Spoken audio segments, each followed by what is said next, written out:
The following program is part one of two parts. Each part is an hour long.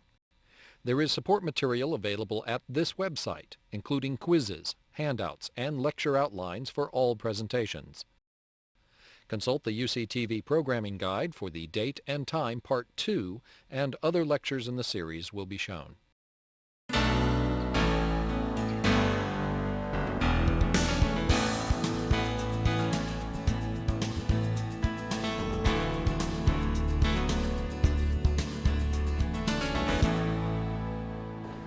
So I'm going to start with the basics of fruit trees and how they grow. And I'm going to start with the roots. You know, it's the most important part of a fruit tree.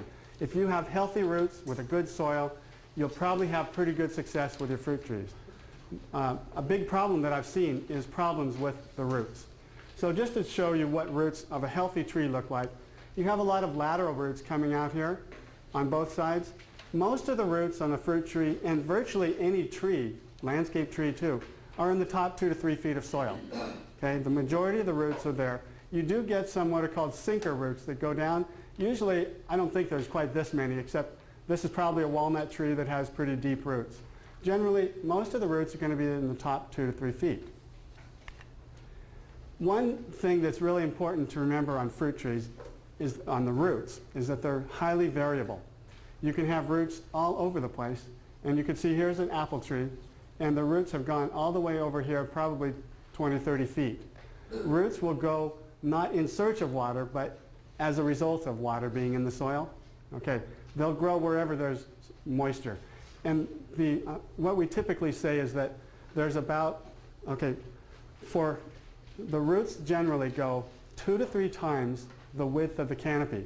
So if here's the center of the tree and here's the outside of the canopy, the roots are going to go at least to there and more like to there. And in some cases, you can see here, this is an actual tree that was dug up. The roots can go a long ways. And you can see them in neighbors' gardens. You can see them in your own gardens. And they move. Okay? Now, in our area, as I mentioned in our soil talk, there's a lot of hardpan. And roots don't grow through hardpan. It has to be broken up, or you have to plant higher than the hardpan.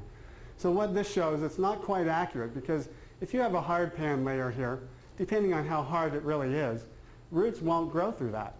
They simply can't unless you break through it. But once they've broken through, this is showing a second hardpan layer, and it even shows roots growing through that.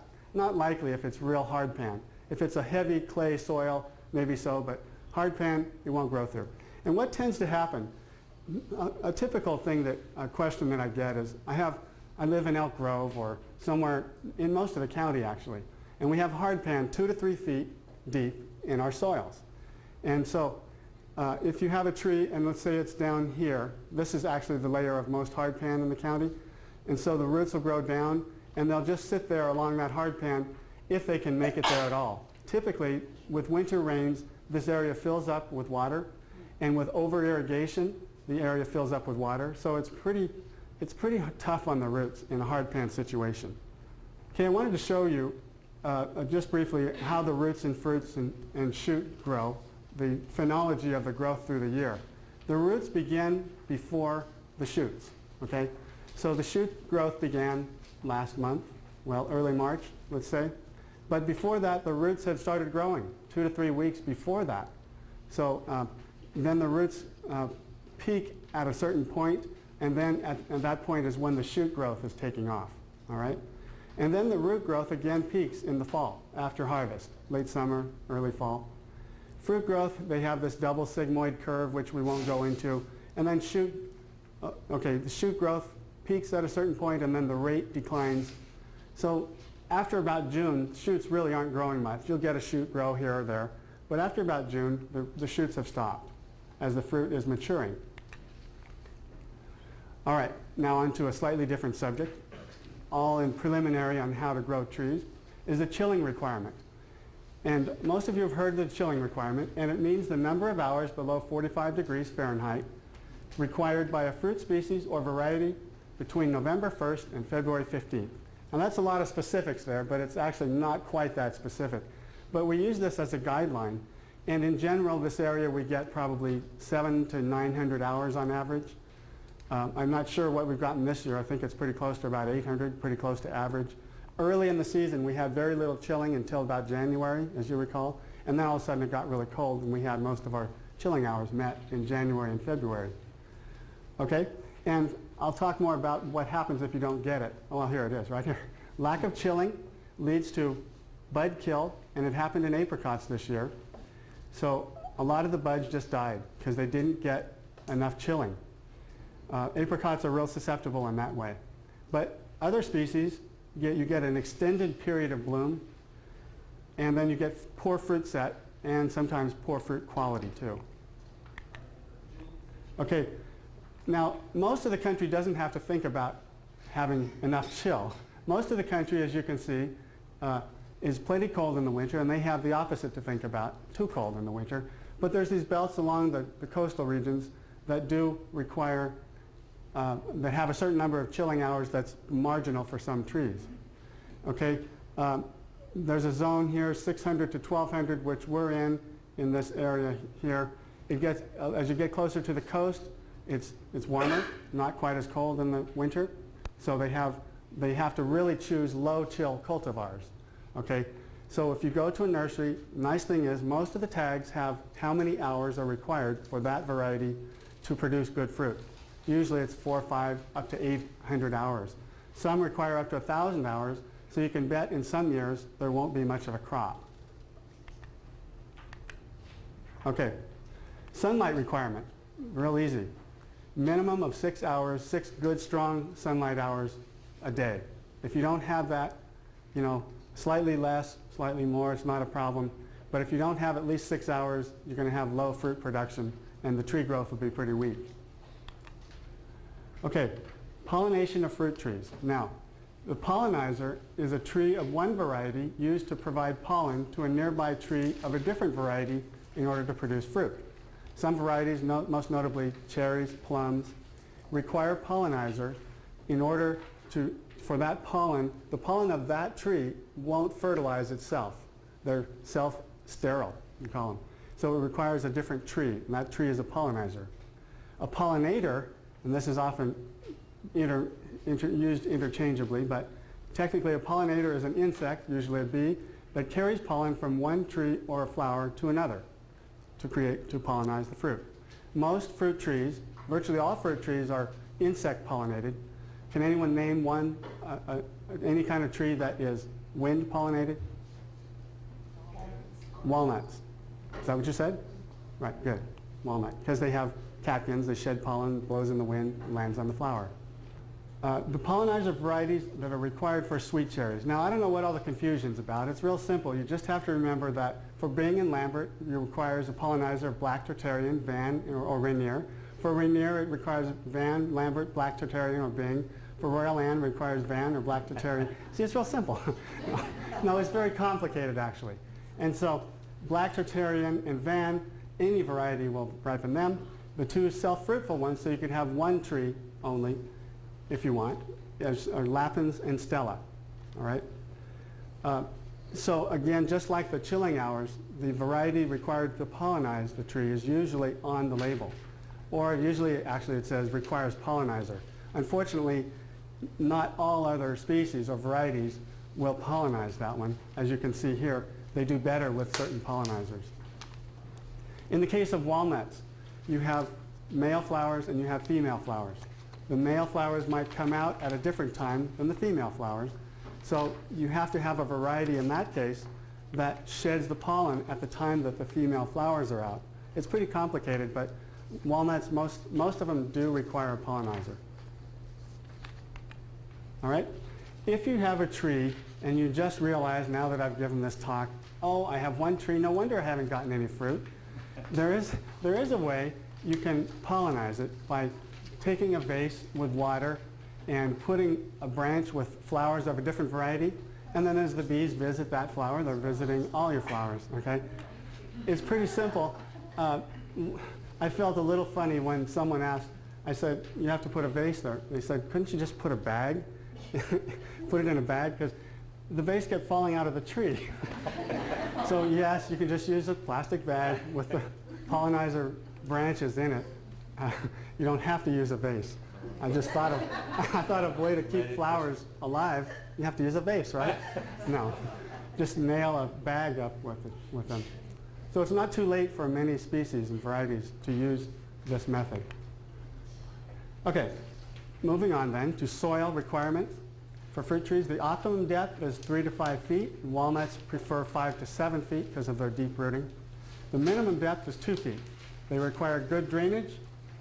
If you don't have that, the alternatives are to use dwarf trees in a wine barrel or other kind of planter, or raised beds, or trencher lines, or auger holes, or French drains, and even a number of ways to get the water to move through the soil. Drainage is probably the best thing, using these 4-inch perforated pipe underground with gravel around it. Water will move right through it and then out, as long as you have somewhere for it to go. It'll move out. But really important to have good drainage for fruit trees. Okay, what about soil amendments? We get a lot of questions about whether we should use soil amendments in the hole. The answer, in the hole, do not use any amendments directly in the hole, especially if you just fill it in with compost or manure or something. That's not a good thing. You want to use regular soil, that's the surrounding soil, but you could rototill compost or other organic materials into the soil, and it's actually a really good thing to do as long as it's well broken down, or if you wait long enough between the time you add it to the time you plant the tree. But it needs to be broken down. Compost, if it's gone through the heating process, then it will have broken down pretty thoroughly. So rototilling it into the soil is a good thing. Uncomposted amendments, rototilled months before planting, as I mentioned. And one thing, especially in heavy soils, you want to avoid pockets of undecomposed organic matter.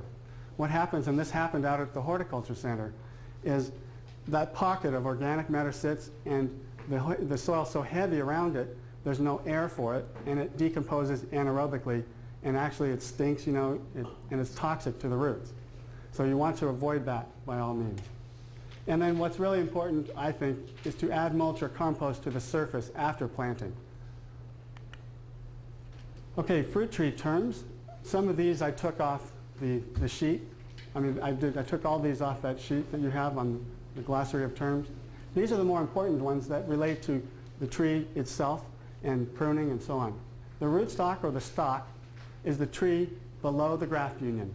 Now, I'm going to talk about grafting a little. You have a scion, which is the next one. It's above the union. Virtually all trees that you buy in a nursery are grafted, or budded usually. And you see that you have the root and a trunk, and then you see this crook down at the bottom where it angles up like this. That's where the bud was. They budded it, and it grew out like and up. It grew out, and then for sunlight it reached out. Okay, the crown, or the trunk below ground, is the trunk below the ground. Okay, and some people refer to the crown as the canopy of the tree. In landscape, that's what they do. They call it. But that's important. We have a term called crown rot, Phytophthora, and that is where the trunk below ground, which is very susceptible to Phytophthora or crown rot. We'll talk more about that later. The tree size. Standard trees get 20 to 25 feet tall, which is, taller than the ceiling, right? And it's too tall. It's a problem. So you either have to prune them down or do something else, or just let them grow, and that's a problem. Semi-dwarf means it's on a rootstock that doesn't grow quite as much. It's a dwarfing rootstock. They get still 12 to 20 feet tall, still too tall for a home situation, but the growth is slower. And then a genetic dwarf is actually a tree that's genetically dwarf. The scion, the top, is genetically dwarf, and they get 8 to 12 feet tall, but they are on a standard rootstock, not on a dwarfing rootstock. And they include peaches, nectarines, and citrus, and there will be others, I believe, coming in the future. And this is a dwarf peach tree, or nectarine, they're both the same, and really pretty in a landscape situation. They tend to have a lot of flowers and a lot of fruit, so you really have to thin the fruit out, as I'll talk about later. And this is what it looks like. This is the one at the Horticulture Center, one of them. And the fruit on some of these hasn't been real good quality, but the new ones, they're coming out with some very good varieties, and the ones that we have here are very tasty. But you can see how thick the fruit gets in there, and you really have to thin it out, or else branches can break, and the fruit won't ripen quite correctly, and diseases could be a problem. Okay, so this shows here a genetic dwarf, and the difference is the internode length, the distance between the nodes, internode, see how short that is? The internode length on the standard peach is much longer. So that's what makes the difference. Genetically, the scion, the tree is programmed to have short internodes, and that's why you've seen these trees, they're very thick with leaves, and they really shade out the lower wood, but that's okay because the tree is so short. If you don't have any fruit way down low, it's still okay. Okay, let's continue with some other fruit tree terms. Scaffold branch is the main structural limb. The spur is a short fruiting twig, and they naturally grow short on many fruit species. It's different than a spur on a grape, which we'll talk about later. We create a spur on grapes, but on fruit trees, they're formed for us. A shoot is a current season elongated growth. That's that season, that growth that occurred that season.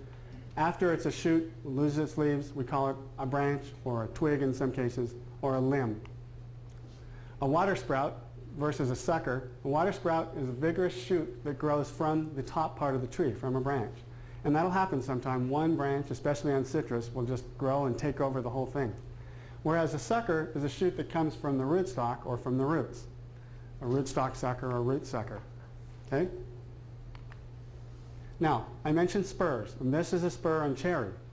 And this is probably, I think this is a 1-year-old, maybe 2. This might be from the previous year, and this is from the last year. You see how little those things grow.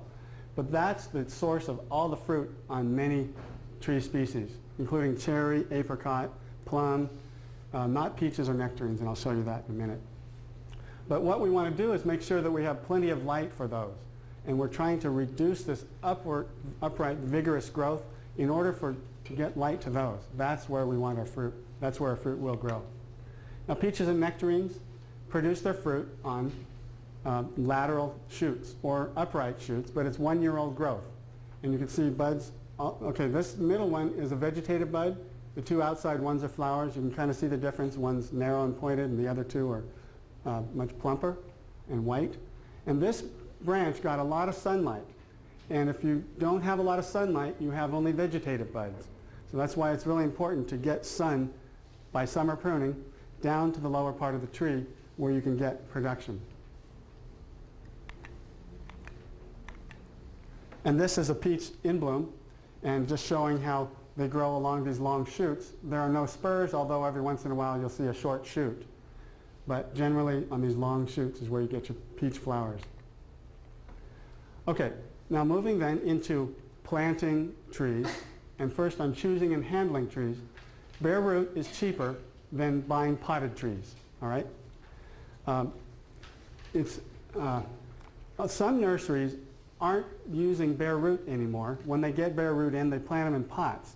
The problem is they buy a tree, bare root, take it home, the roots dry out. It's easy to have happen. I've almost had it happen myself. They let it dry out, and then they plant it, and it doesn't grow, and they're surprised. They take it back to the nursery and try to get their money back. And the problem is usually because they let it dry out. All right, so that's why they sell them in pots. It's alive. The nursery sees it's alive when it's sold. It goes out alive. If it dies, it's not the nursery's fault. Okay, it's important to use not too big and not too little of a tree, a trunk, a caliper. So it's about a 1/2 inch to 5/8 caliper that we're looking for. Caliper meaning the thickness of the trunk, shortly above the graft union. So avoid drying of bare roots. And then if you have to take it home and you can't plant it for a few days, which always happens, you should heel it in, they call it. It's where you put the bare root tree in a spot in the soil to keep the roots moist. And it's not going to stay there very long. It may start growing a little bit, but it won't stay long. It's just a temporary spot where you have it planted. Okay? So in planting fruit trees, be sure you check the roots and prune if needed. The hole size should be very wide and deep if compacted. Now if you're in downtown Sacramento, the soil is very deep and rich. You don't have to dig a real big hole. But if you're in Fair Oaks, where you have hard pan and very hard compacted soil, or if you have a new house, even if the soil was nice, if it's compacted from those big compactors for the house, you know, they don't just compact around the house, then you have to dig a nice wide hole, especially because roots grow wide, they don't grow so deep.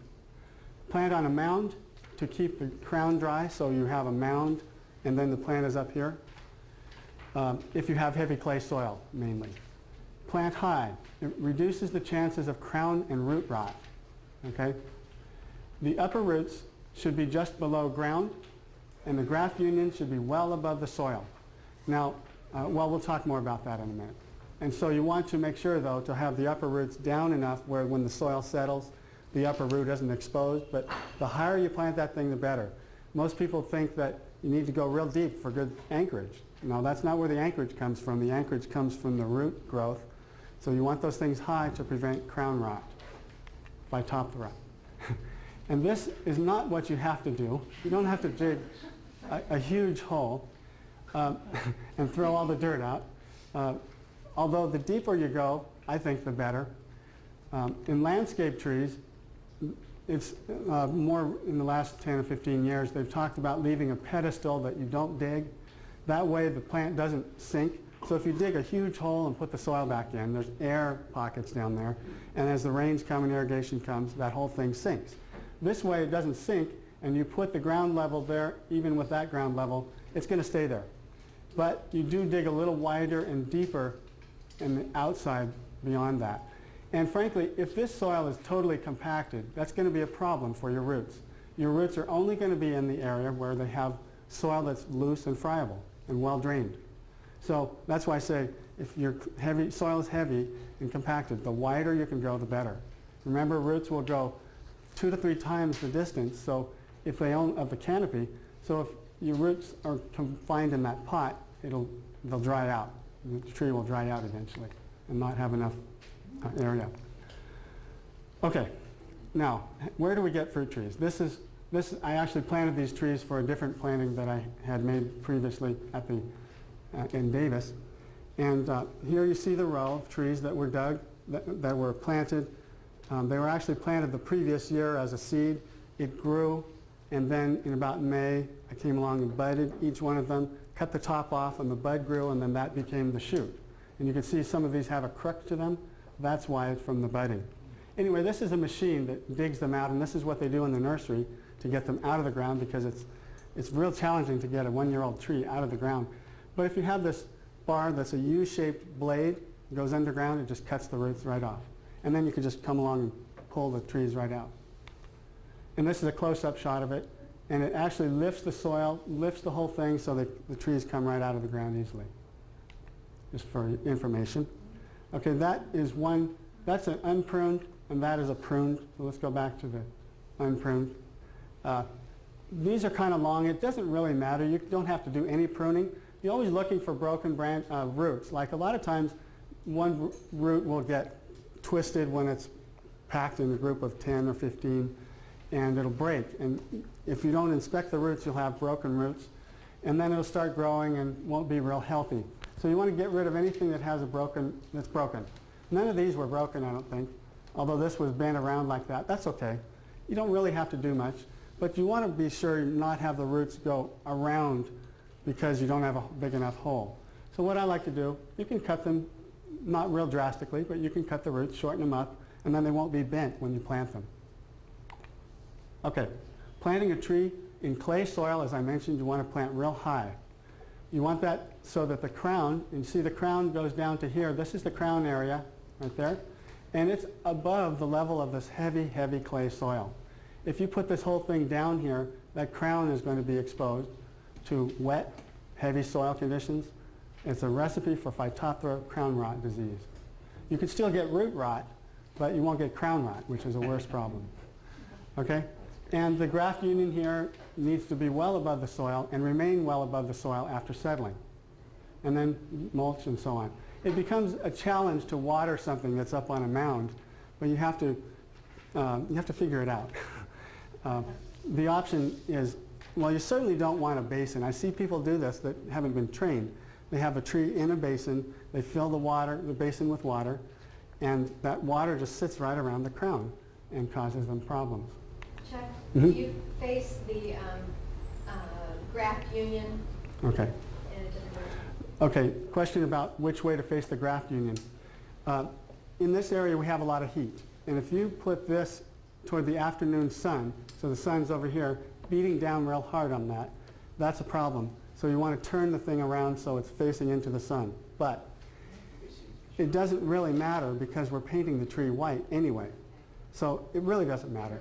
If you have a real heavy wind area, the wind's coming this way, it'll be a stronger tree than if you have the wind strongly coming from this way, because that's not real strong to start with and it could break. Other than that, I never pay attention. You don't really need to, because we're going to paint that white. Okay, planting the tree, stick it in the ground. This happens to be ground level here. It's a drip line that I had there. And the tree is, the roots are right below ground level here. Okay, the next one. The soil is put in. I think I might have taken away the drip line at this point, but the graft union well above ground. Pack the soil a little bit, not too much. Don't stomp on it, just packing it in a little bit. And then, of course, mulch. Still, you can see the graft is above soil level. Okay, after planting, you want to head the tree at 18 to 36 inches. You can go down to 12 inches. You could go up to 48 inches, depending on where you want the branches to originate from. Usually, we're trying to promote small trees, and if your first cut is up here, then the branching is going to start here. Already your fruit is above the height at which you can pick it. But if you like to sit under a tree, that's the nice thing about pruning up higher. You can actually sit under the tree. You have room. Otherwise, if you prune it down real low, then all the branching comes out low and you can't sit under the tree. It's an issue with some people. So then you could start it up here. But if you just have a tree that is this tall and it's got nice flowers on it, you think, oh good, I can get a nice crop the first year. You don't want to do that. You don't want to stress the tree with a lot of fruit, and you want the branching. You're really interested in forming a framework for the tree initially. Cut back well-placed laterals to 3 to 8 inches and remove all the others. Sometimes the tree has branching. You can cut back some of them and save them, but you want to cut them back pretty far, and then the branching will come from there. And then, as I mentioned, paint the trunk white with interior latex paint mixed 50-50 with water. Interior lets the trunk breathe, and you want to paint right over the buds and everything, the whole thing. Not over green tissue if it's starting to grow already, but on the wood. The entire trunk should be painted, including 2 inches below soil level, because that soil is going to settle and it'll expose this little piece here that will sunburn in the hot afternoon sun if it's exposed. So all this prevents sunburn, and the main thing is borers. Borers will go to an area that has been sunburned, and they're attracted to dead, broken tissue like that. They'll go right to it, and then you'll get borers in there, and I'll show you what they look like later. Okay, so this is that same tree at a different angle, and there were nice branches here. It was beautiful. In fact, you want, on the central leader tree, you want to start your branching in one spot, and there were 4 beautifully arranged branches, and they're already growing laterally.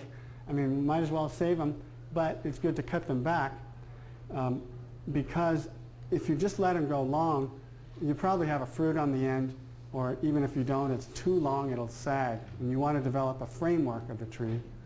So you can leave it. Most people recommend leaving it to 3 buds, and that gives you something to work with. If you leave it to 1, it may not grow or be the right one. 3 gives you a choice to select from. But I've left this longer because they're nice strong branches, and the first one could come out from there. And then the top is cut. If you want a central leader tree, your next branching is going to come right below your cut. So here you have a whorl of branches, and here you have a whorl of branches. Okay, this was the Horticulture Center in 1998, El Nino year. It was very wet. We just planted the trees, and they were all white. Isn't this beautiful? It's very funny looking when you plant a tree and paint it white, like you cut it off like this. But this is what it looked like. So post-planting irrigation. You want to water it in after you plant it.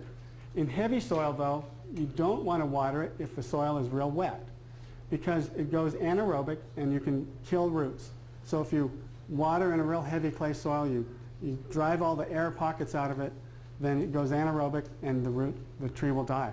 That's probably the second leading cause of tree death from bare root trees after drying out of the roots. Okay, the drip emitter should be put a foot away from the trunk or a donut basin around the tree. So here's a donut basin around the tree. It actually gets pretty wet here, but it drains through, and that's okay when you first plant it, as long as you have soil that will drain.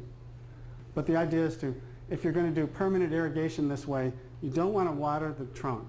Keep it as far away from the trunk as you can get it, and do a basin in a big donut circle. Did you have a question?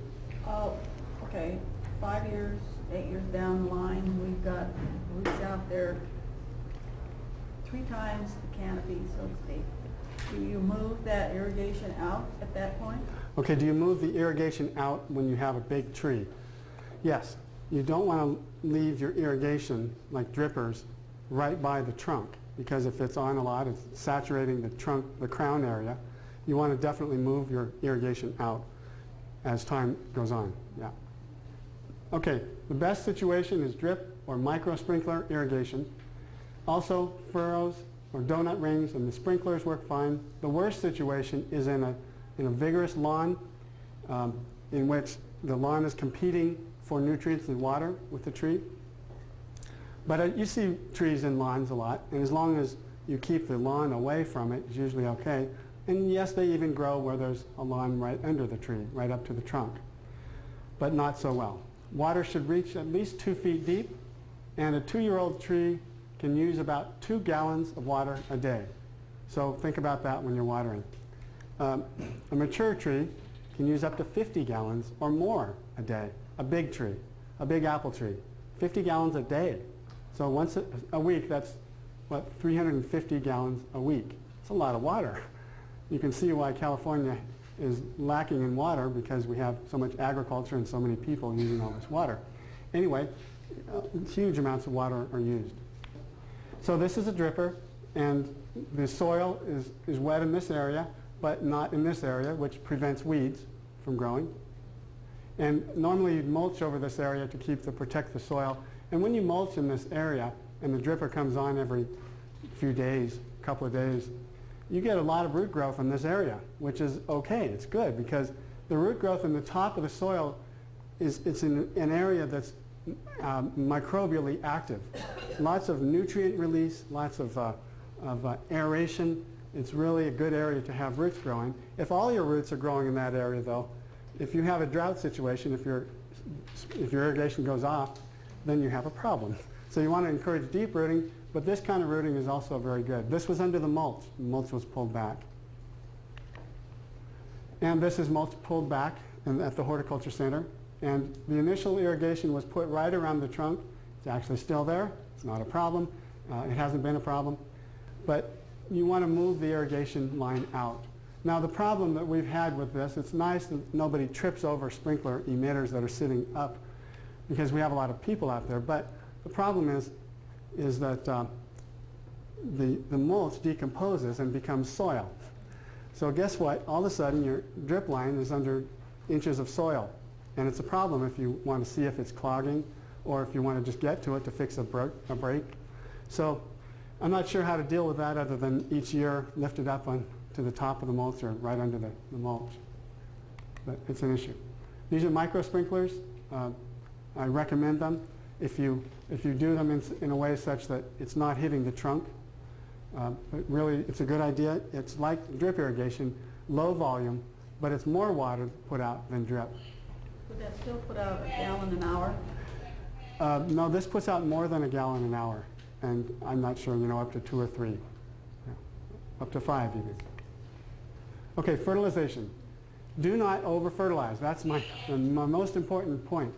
Little nitrogen is actually required. We don't fertilize the trees at the Horticulture Center. They get fertilization from the wood chips that break down. Lots of earthworms out there. We don't remove a lot of crop. Some crop is removed, and the nitrogen is mostly in the seed. It has protein in the seed, and that's nitrogen. But in general, fruit trees and most landscape trees are able to scavenge nitrogen just fine in the soil. Research, as I mentioned in my previous talk, research has been done and showed that landscape trees do not benefit, at least those trees they studied, young and old, do not benefit from nitrogen fertilization. And most of the nitrogen that you put on a tree, some of it might go into the shoot growth, and we don't want that anyway. If your tree is deficient in nitrogen, you could see that the leaves are pale yellow.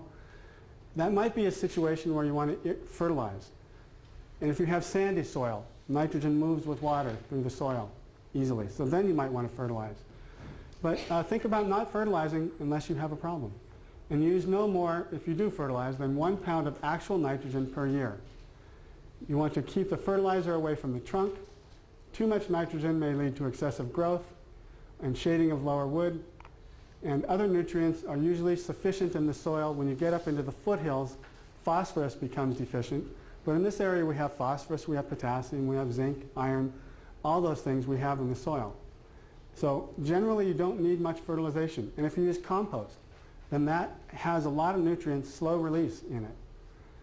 Organic amendments, I'm saying to use. And mulches. Compost and mulch. Okay, let's move to pruning fruit trees.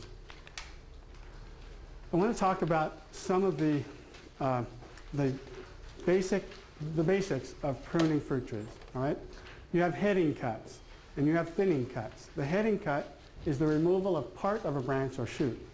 It's used to promote branch development, especially on young trees. It stimulates growth just below the cuts, which is important because then you could have shading of lower wood if you have too much growth from a heading cut. It can reduce sunlight penetration for that reason. Okay, these are heading cuts, the 3 heading cuts that were made here. Now in cherries are very apically dominant. What that means is the shoot grows and grows and there's no branching, it grows and grows and grows. That's apical dominance. The tip of the shoot has an influence. It's a hormone called auxin, indole acetic acid. It's produced in the tips and in the leaves, moves down the plant, prevents those buds from growing. It's real strong in cherries, apical dominance. So you have to head cherries, not necessarily, but if you let them grow straight up, you have to head them or else there'll be no branching. So this is heading that was done probably the previous year, and so you can see spurs starting to develop a little bit. But on these upright branches, spurs don't develop very well.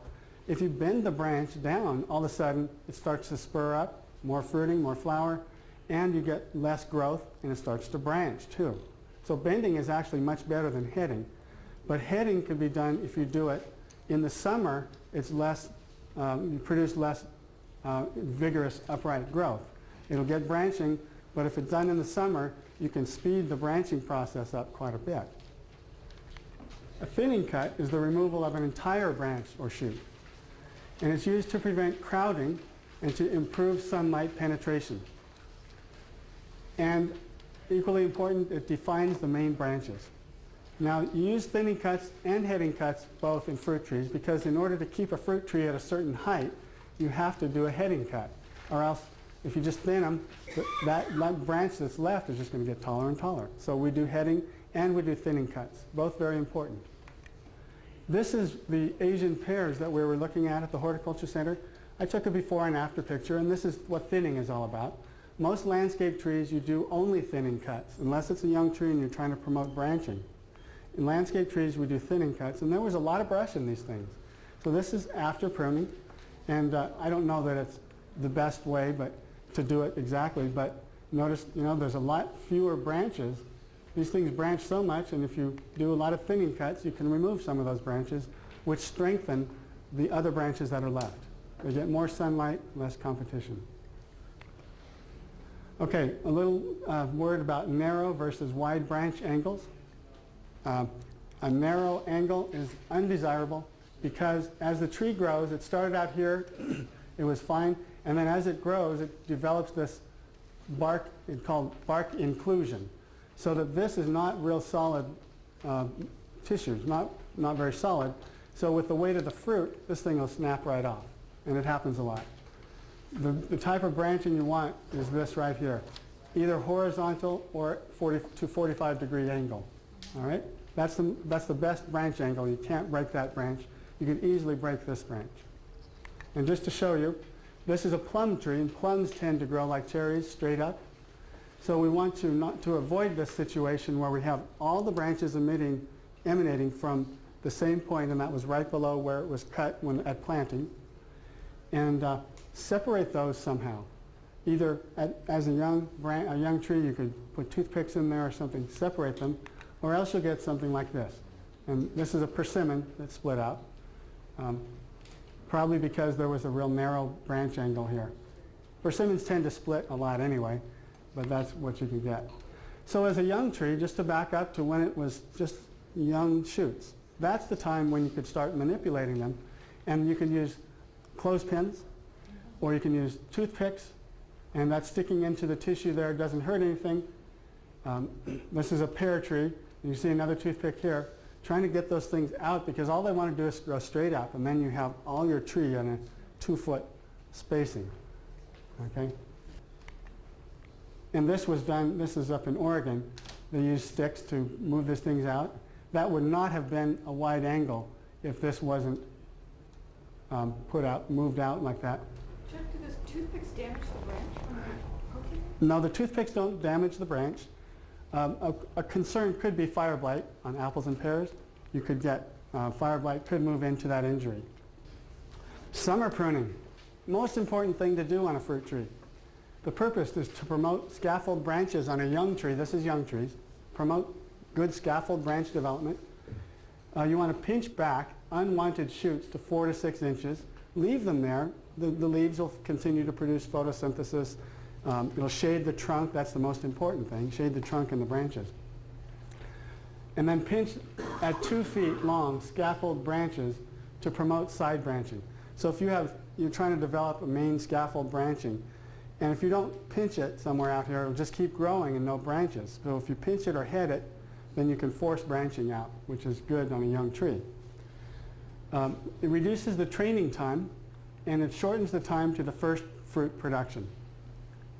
Most people don't do this. They plant the tree, and then in the winter they'll think about coming back and maybe doing something about it. And that's okay too, but this shortens the time. On mature trees, the purpose is to increase the sunlight and penetration into the lower tree and the productivity of lower fruiting wood. All right? That's key. I mean, that's the whole reason for doing it.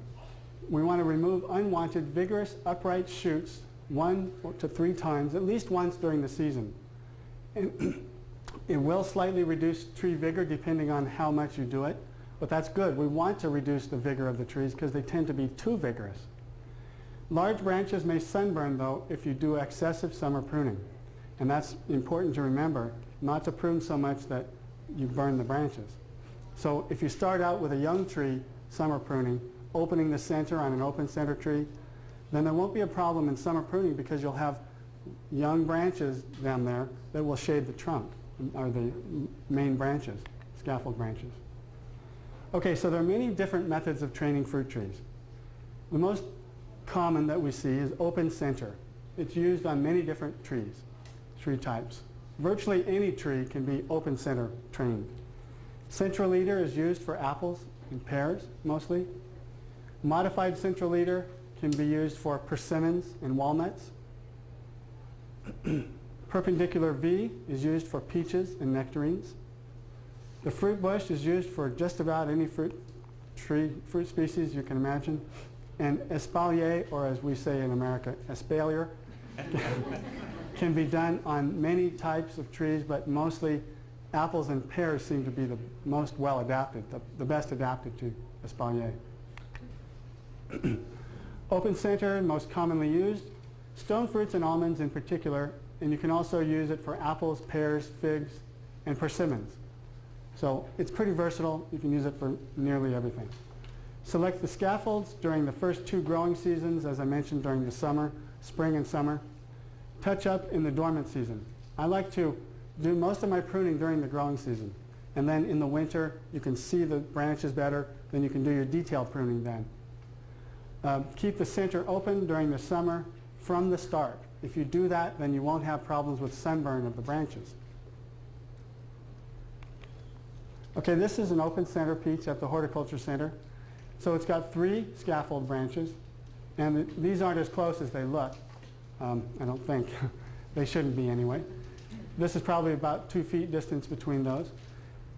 And As you can see, it was headed here, and then the branching started to create our secondary scaffold branches. And then if this was headed up here, you'd start creating tertiary scaffold branches. This is an apricot in its second year of growth. Notice we had some sun exposure here, probably the previous season or this season. In the afternoon, the sun was hitting these branches too long, so I painted them white, and the trunk was painted white from the start. But after you get this canopy of growth, there's no need for the paint. You don't have to keep repainting it as long as you have the canopy, the leaves, shading the trunk. But you can see it was cut here, and there's one scaffold, two scaffold, three scaffold branches. It's really hard to tell, but we're looking for a radial distribution of those branches. And we're also looking for a vertical distribution if you can avoid all the branches coming out from that same spot right below the cut. That's why it's really good to leave one or two branches low. When you first plant a tree, you have low branching. Leave one or two of them because you'll have shoots grow from there. You'll have shoots grow from this one. And definitely you'll have shoots grow from right below the heading cut. That's where most of them arise from. Okay. So that was open center. Central leader, used for apples, pears, Asian pears. Maintain the leader and head it if necessary. If it's getting weak or being dominated by lateral branches, you can head it to make it stronger. That shoot that grows from the top bud will be a nice strong bud. Tie or stake the lateral branches outward. That'll keep the central leader dominant. And create 3 to 4 whirls of branches or space each limb about 8 to 12 inches apart vertically. So you can do that by, in other words, instead of having a whirl of branches here, a whirl of branches here, and one up there, you could have a branch here, a branch here, branch here, but they have to be sort of offset one on top of another you don't want. Offset them a little so that they're not shading each other out. Oh, there it is. Branches offset from those below. Okay, this is a central leader orchard. It's an apple. You see a lot of these as you're driving down Interstate 5 and various places. Most growers grow the central leader and they bend the branches out. They don't naturally just grow out like this. You have to bend them out. And then they terminate it at one point, and that's as high as the tree will get. So all your fruit production, see all these branches down here? Lots of fruit production from the ground up. And the spacing is close. It's probably 6 feet apart.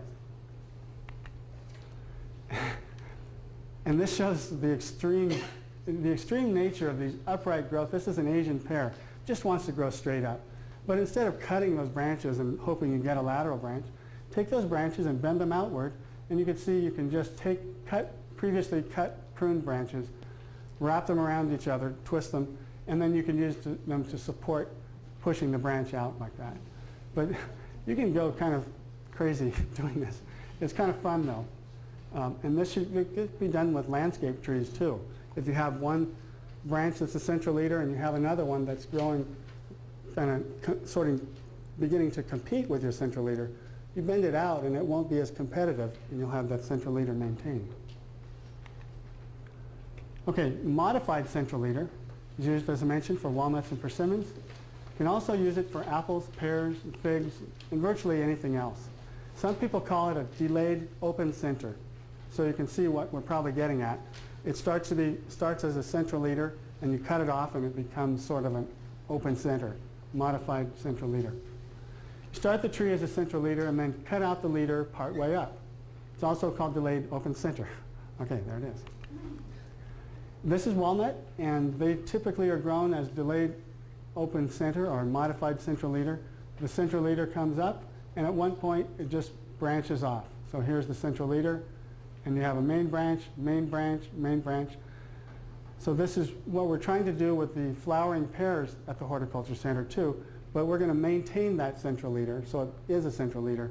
Here you don't have to maintain it after a certain point. And persimmons you can do this way too, but the trees certainly wouldn't be as tall as the walnuts. And here they're pruned up high because you don't need to pick the fruit from the ground. You just knock the tree and off come the nuts. Okay, perpendicular V. Most people don't think, never heard of perpendicular V. It's actually a really good method to use for peaches and nectarines if you have a small space. Growers in the Central Valley, Southern Central Valley, use it pretty frequently. It's a very high production, early bearing method. This is a little orchard I had in Davis, and the trees were planted and cut here. You can see the point at which they were cut off. And 2 branches were left. The others were trimmed to 4 to 6 inches or removed altogether. But only 2 branches were allowed to grow. You can't see them here, but there's a bamboo stake going this way and a bamboo stake going that way to train the branches outward. It's a V. The V is perpendicular to the row. Can you imagine why they call it perpendicular V then? Okay. Now if you notice the truck here, it's a couple years later, the truck's still going to be there, but this is what it looks like a couple years later. So you have your main branches, and you have fruiting twigs, fruiting branches from that.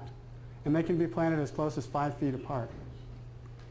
Why is this so, I'm sorry, did you say why this is so good? Why is so good? Yeah. Because you have early production. When you have only 1 branch and you remove all the other upright growth, you really favor these lateral branches, and those are fruiting branches. So you have real early production. In an orchard situation, you can start having return on your investment earlier because you have earlier fruiting. You have more trees per acre is a big part of it too. Okay? Now this is planted east to west. It was a mistake. It needs to be planted north-south if possible, because late in the summer, the sun is coming from this direction, from the south, and so everything from here down gets shaded. You don't see a lot of wood down here. It probably wasn't pruned as much in the summer as it should have. But this is kept open all summer long, not just in the dormant season as it, you don't just wait till then. Planted north-south, meaning? The row goes north to south. The branches go east to west. Oh. So the sun comes up, gets this branch. As it's going down, the sun gets this branch.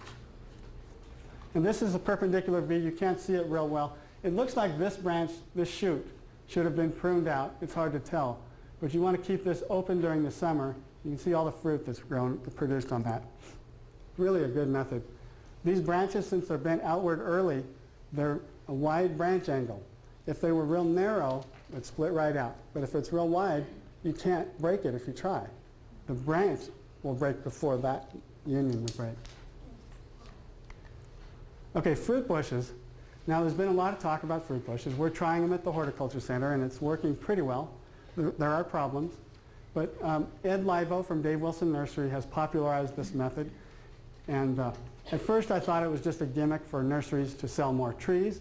And in a way, yes it is. But it's a win-win situation because the homeowner then has a tree that they can more easily work with from the ground because it only gets as tall as they want it to, as tall as they are. So this is Ed at Dave Wilson Nursery near Modesto, east of Modesto and Hickman. This is an apricot tree that's recently been pruned here. And you can see lots of leaves, lots of good healthy fruiting branches down here, spurs and other branches. This is where all the fruit's growing and there's sunlight reaching it.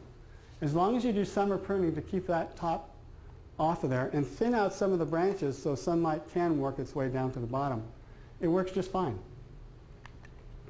So what's the difference between bushes and a dwarf?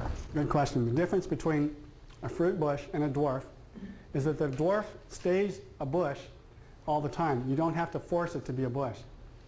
These are standard or semi-dwarf trees that have been cut during the summer. They're cut 2 or 3 times, and I'll talk about that. But they normally otherwise would get to be 20-foot tall trees. Now, if you can use semi-dwarf, it's certainly better because you won't have as much power on the growth that comes out. Because once you do that heading cut, it just forces new growth to come out. But it delays, because those buds that are down there waiting to grow, once you cut those off, then the bud has to go through a period of a week or 2 before it really can start growing. And that slows the growth down in itself. This is Art Sveda, who is standing by a 4-foot tall standard Santa Rosa plum. And this gets a lot of fruit on it. You can see there's a lot of little branching in here and a lot of fruit production on this tree.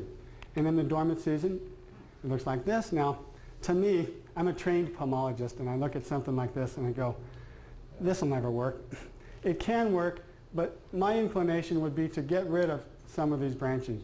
Now Ed's main thing about the fruit bushes is his idea is keep it as simple as possible for the homeowner, which is a great idea, because if the homeowner has to think about branch angles and scaffold development, primaries and secondaries, it's too confusing. You have to have like a master's degree almost. But if you just think about pruning these things with shears, then it becomes a pretty easy thing to do. You just have to keep after it and not go on vacation when it's time to do the pruning. Okay, the configuration and spacing then, you can use 1 tree per hole or clusters of trees, and those would be about 8 to 12 feet apart.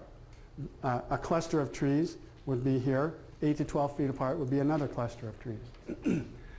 And they could be put in 1 tree per hole or 2 to 4 trees per hole, and they would be about 1.5 feet, 2 feet apart within the cluster.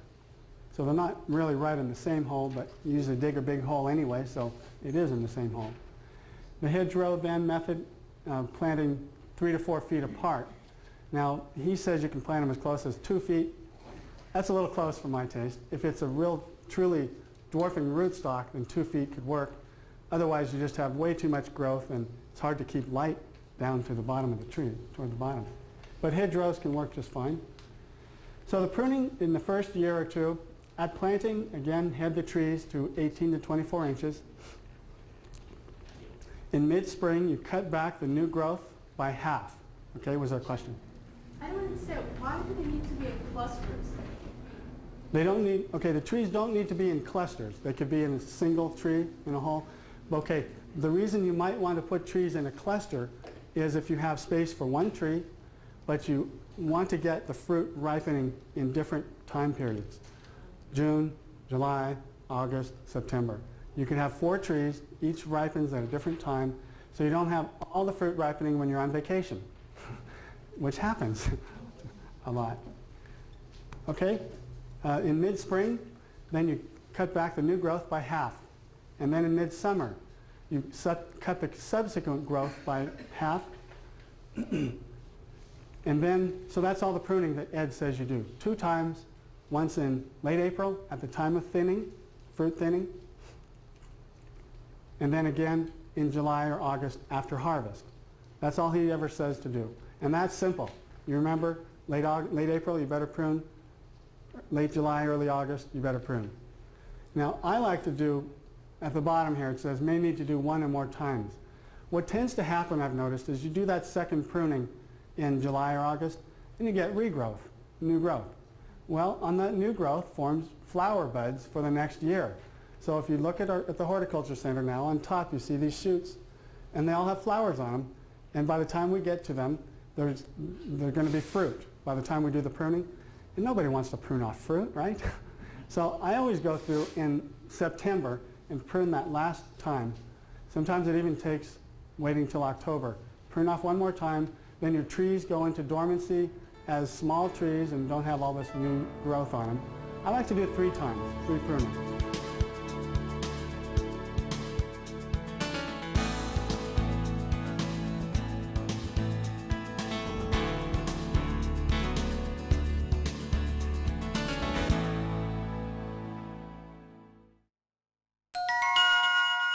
The preceding program was part 1 of 2 parts, each part an hour long. There is support material available at this website, including quizzes, handouts, and lecture outlines for all presentations. Consult the UCTV programming guide for the date and time part 2, and other lectures in the series will be shown.